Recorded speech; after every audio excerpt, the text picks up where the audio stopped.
Presented by Gunjan Recording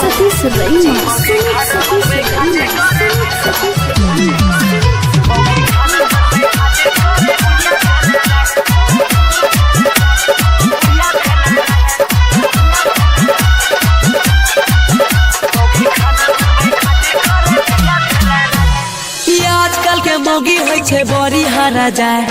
आजकल के मौगी होय छे बड़ी हारा जाए। खाना बनवे खातिर करे अपन सास से लड़ाई। खाना बनवे खातिर करे अपन सास से लड़ाई। ससुरा में रह के करे नैहर के बड़ाई।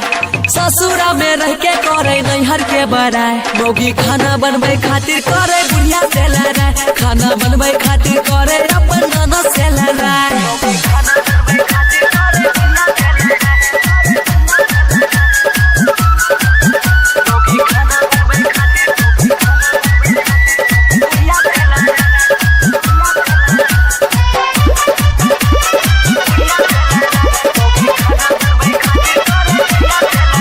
बजवे बैठल बैठल गाल करे बराबर सवाल। बजवे बैठल बैठल गाल करे बराबर सवाल। देखी मौगिया के चाल करे घर में छै बवाल।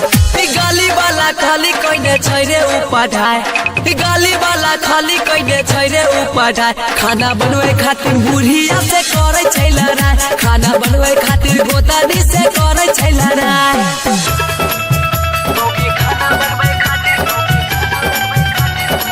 Sumit Sati Subrahmanya. Sumit Sati Subrahmanya. Sumit Sati Subrahmanya.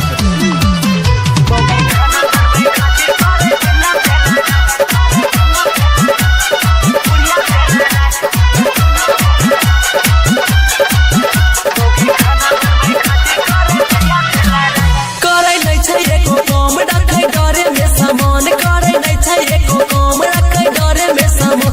ओकर फूल खाना दाम गेलै पशुपति जान। रोजे रोजे खाइ छै करके मछरी फ्राई। रोजे रोजे करके खाइ छै मछरी फ्राई। मौगी खाना बनवे खातिर करे बुढ़िया से लड़ाई। मौगी खाना बनवे खातिर करे बुढ़वा से लड़ाई। Presented by Gunjan Recording Studio, Balha Bazaar.